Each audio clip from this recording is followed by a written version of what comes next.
If you were a Palestinian living in the West Bank or Gaza, what would your view be of Israel? I would fight against Israel in order to achieve my liberty. How would you fight? How dirty? I would do everything in order to achieve my liberty, and that's it. But you've spent a lot of time studying this, obviously, as head of Shin Bet. Could you describe what is the reality for Palestinians here?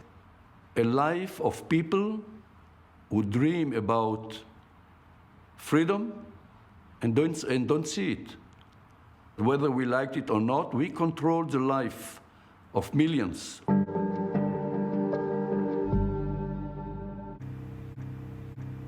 I once was asked some 30 years ago what I have been doing if I were a Palestinian.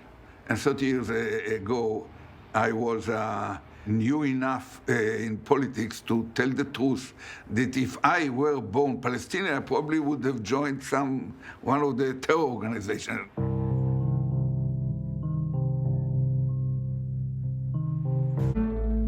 The occupied Palestinian territory is made up of three parts: Gaza, the West Bank and East Jerusalem. Gaza, under Israeli blockade since the militant group Hamas seized power in 2007, and the West Bank, run by the moderate Palestinian Authority, although more than 700,000 Israeli settlers also now live there, protected by Israeli soldiers. The architecture of occupation is brutalist. Palestinians require permits to enter or leave the West Bank. There are scores of fixed checkpoints, pop-up checkpoints, internal checkpoints, occasional checkpoints, roadblocks, earth mounds, road gates, walls, fortified barriers and trenches. More than 600 physical obstacles and about 100 different permits in total. And everywhere, Big Brother surveillance cameras armed with face recognition technologies. Israel says it's for security. 19-year-old Israeli soldiers in the West Bank wield absolute power. Even if they kill an innocent Palestinian, they'll rarely face serious consequences. This is Kalandia checkpoint, the main checkpoint between Jerusalem that way and Ramallah in the West Bank that way. Now, a place like this shows the tyranny of occupation. We've just seen a Palestinian man come down here and try to go through that gate. And that security person behind me, he said no to him. He wouldn't let him, and they closed the gate. Now, that Palestinian may have to walk now 2 or 3 hours all the way around there just to get through that gate, which they've just decided to reopen. It's the complete unpredictability. It's the tyranny, it's these concrete enforcers of occupation. This is part of what grinds down Palestinians, is that they never know at the checkpoint what soldier, what police officer is going to let them through or not let them through.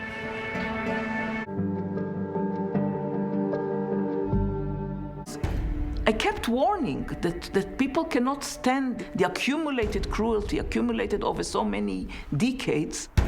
And somehow there will be an explosion. Somehow there will be an outburst. I couldn't imagine what it would be, but there it came. Any moment the Israelis may come and declare that your land is state land, so you cannot reach it and then see an Israeli settlement being built there. Your piece of land, the trees that your grandfather planted.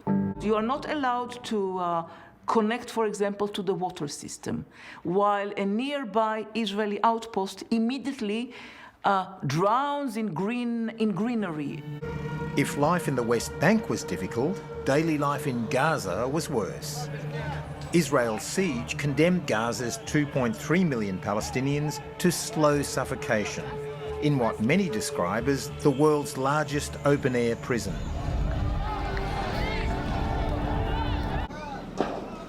Can you imagine that 2.3 million civilians in Gaza were deprived from enjoying the basic right of having clean water, electricity? 4 hours of electricity a day, internet services, best case scenario 2G services, just because Israel wants that?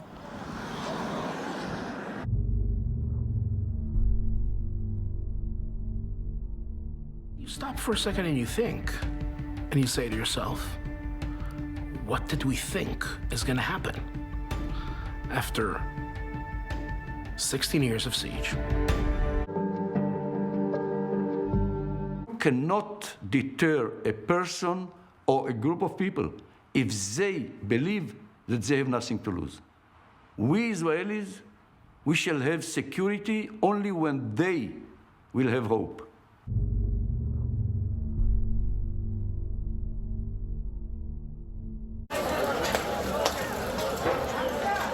We are told that the idea of doing everything to avoid civilian casualties is a blunt lie, straight lie. It's a hard statement to say about my own army, but it's the truth. Yehuda Shaul, a former Israeli army commander, says Israeli military strategy has been driven for the past 15 years by a doctrine of deterrence through disproportionate destruction. What we know from past operations, from before October 7, in terms of how the IDF fights in Gaza, we are told that every target we strike is a legitimate target under international humanitarian law and is based on, clear-cut, double-checked, verified intelligence. And when we strike, we do it in a surgical manner, in a way, while taking all precautions to avoid, to minimize the civilian collateral damage and casualties, yeah? But that is not the case. Then the question is proportionality. But what about a house of a militant? Target that was very common in many operations before in Gaza. 2, 3, 4, 5, 6-story building that you will wipe out with a half 1-ton bomb just because on the second floor, the flat to the left, a Hamas militant lives. There's no way this is a legitimate target under IHL. I have no doubt that after October 7, they've loosened some of the restraints, some of the restrictions they had from previous wars. So if before, let's say, for a company officer in Hamas, you were allowed to take out 5 civilians, hypothetically speaking, and now in this war, for every rank and file guy in Hamas, you're allowed to take out, i.e. to kill, 15 civilians, a move like this can explain a lot of what we see. Since October, more than 30,000 Gazans have been killed. 2/3 of them, women and children.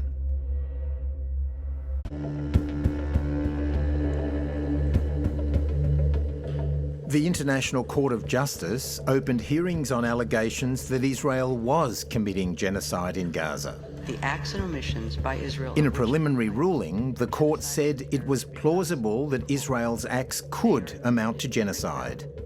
The ICJ ordered restraint. Genocidal. Why do you use the word genocidal? Because the enormity of the killing, the enormity of the wounded, the enormity of the destruction, the enormity of the fear that each person, including so many of my friends, pass every moment of their life now for almost 5 months, the enormity of it is genocidal. What would happen if President Biden said thousands and thousands of civilians have been killed in Gaza, the bombing's indiscriminate, as of tomorrow I'm cutting off the supply of bombs? The war would end. That would be the end of this war. Israel cannot wage it without these bombs.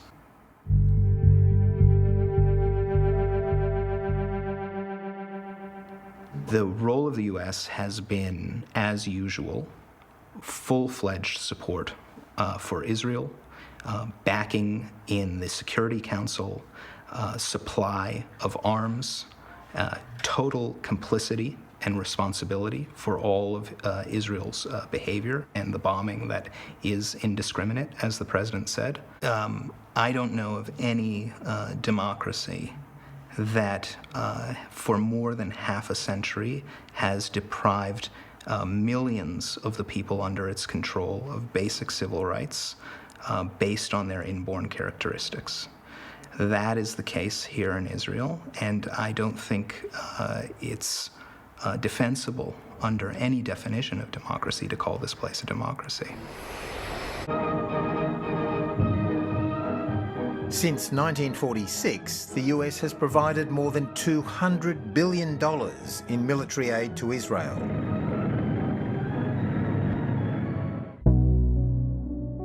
In the 1967 Six-Day War, Israel's then newly appointed defence minister, Moshe Dayan, took personal command of Israeli forces as they captured East Jerusalem. Moshe Dayan once said, "Our American friends offer us money, arms and advice. We take the money, we take the arms, but we decline the advice."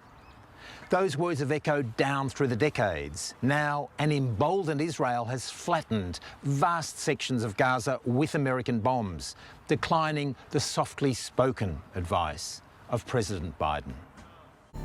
And so we have this enormous American hypocrisy of supplying the bombs that we say are being used indiscriminately and expressing sympathy for the people who are being killed by our bombs. American criticism has intensified, with Washington repeatedly expressing frustration at the impact of the war on civilians, but the bombing has continued. If it's found later that war crimes were committed by Israel, is the United States complicit in those war crimes? 100%. 100%. Pro-Israeli lobby groups in the US wield immense power. Every politician in the United States knows that they can pay a major price with their jobs for not towing the line. And the level of devastation that we're seeing now has so horrified the world and has so horrified the American public that now we have half of the people who voted for Biden saying that Israel is perpetrating a genocide in Gaza. Israel also has a fundamental responsibility to protect innocent civilians in Gaza. And now, for Biden, for the very first time, there is talk that an American president could lose an election over being too pro-Israel. It's unheard of. Hunger has reached catastrophic levels. Children are already dying of starvation, and the UN says famine is imminent.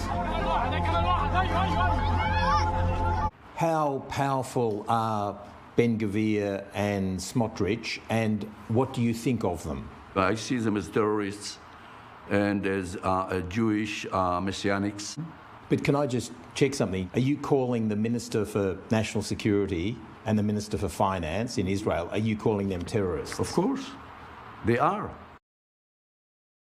So are you saying Benjamin Netanyahu deliberately boosted Hamas to try to prevent a Palestinian state? Yeah, sure. He deliberately and systematically even told, is on record, whoever wants to avoid the threat of a two-state solution has to support my policy of paying protection money to the Hamas. By doing it, we increase the power of Hamas. That served Netanyahu, who wanted to avoid any discussion of two-state solution. We did something very, very simple.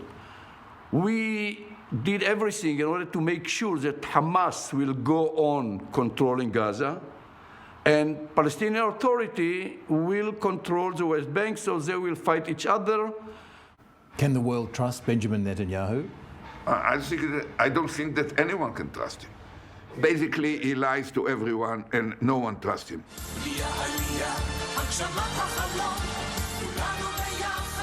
Just over a year ago, he managed to cobble together the most right-wing coalition Israel's ever seen.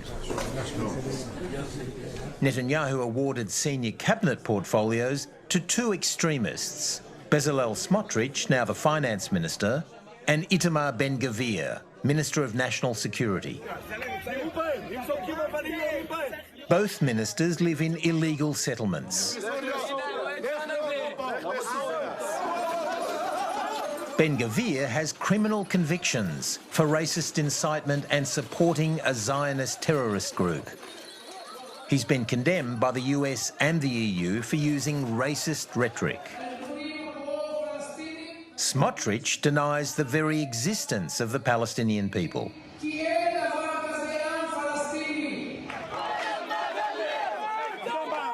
These two men are now accused of driving Netanyahu's Gaza policy, pushing an agenda that would force Palestinians off their lands. Having helped to build up Hamas, Netanyahu has now vowed to destroy it. He fed the beast and it exploded in our face. If you base your national security strategy solely on force, then you need to win 24/7 forever. Is it possible that Hamas can be destroyed? I don't believe you can destroy Hamas with military force alone. The issue is this, okay? If you want to destroy Hamas in Gaza, what you will have to do is forcibly displace more than 2 million Palestinians into Sinai. Go house by house, corner by corner, wipe out entire Gaza above ground, and then go for months underground, tunnel by tunnel, suffer hundreds of casualties, if not thousands, ultimately. And maybe after a few years, there won't be Hamas in Gaza. But if you've done that, there's going to be Hamas everywhere else. No legal respite, no diplomatic resolution, no horizon for a two-state solution or one-state solution, no efficacy for nonviolence action. Is there a certain rationale to Israel's security argument? I don't think it's rational. If we provide those people with normal, basic human rights, why would they resort to anything else? Life for us is struggling not to drown. It's basically continuing on survival mode all the time.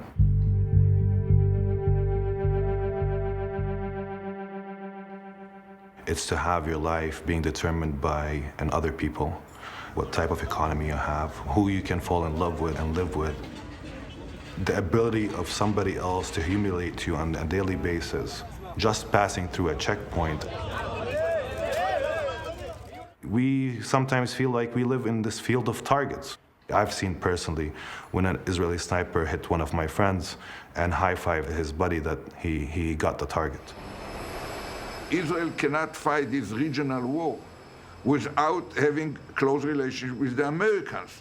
We need their support, not just in munitions, that we do not produce in enough pace to supply the needs of such a regional war. But we need them also to protect us in the UN Security Council. We needed them at the beginning of the crisis to deter Iran from getting involved or from activate the Hezbollah against us.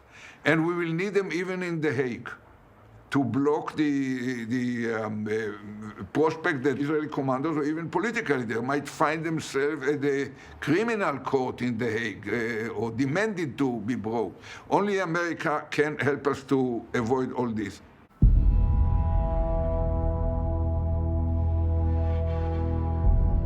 This is Benjamin Netanyahu's war, Israel's longest-serving prime minister. Throughout his career, Netanyahu has tried to kill the idea of a Palestinian state.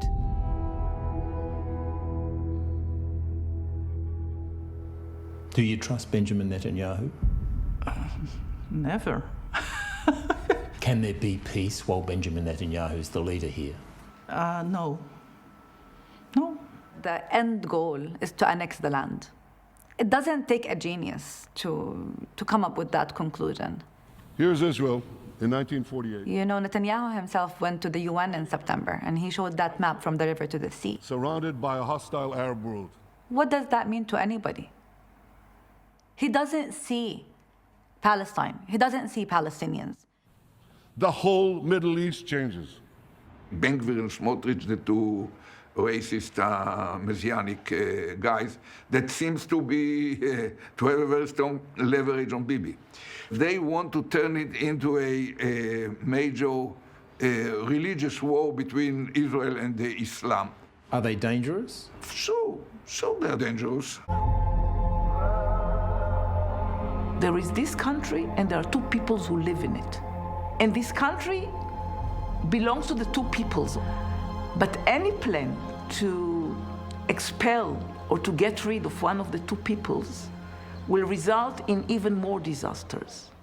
I feel that now, when this genocidal war is still going on in Gaza and against Gaza, my first thing that I say is there must be a ceasefire. When you kill so many families in one bomb, and when you destroy so many families, you don't have any chain, no chain, no memories left for the family, and no chain of descendants for this family. You destroy culture, you destroy academics, you destroy schools, you destroy clinics. I mean, the reconstruction will take decades. I think the answer is very simple. They need to end the Israeli military occupation. They need to grant the Palestinians back their rights. And they need to recognize that the Palestinians have a right to self-determination, to freedom, to sovereignty, to independence, to liberation, to being equally humans. We're in a very bleak, very dark moment in our own history. But at the same time, I always think that from the depths of despair, from the depths of this darkness, we can always see some light. And perhaps there is some hope that we can reconfigure life in the Holy Land in a way that treats people equally, treats people with the humanity that they deserve. If something doesn't give, then the horrors of October 7 and the death and devastation in Gaza that followed are unlikely to be the darkest place to which this conflict sinks.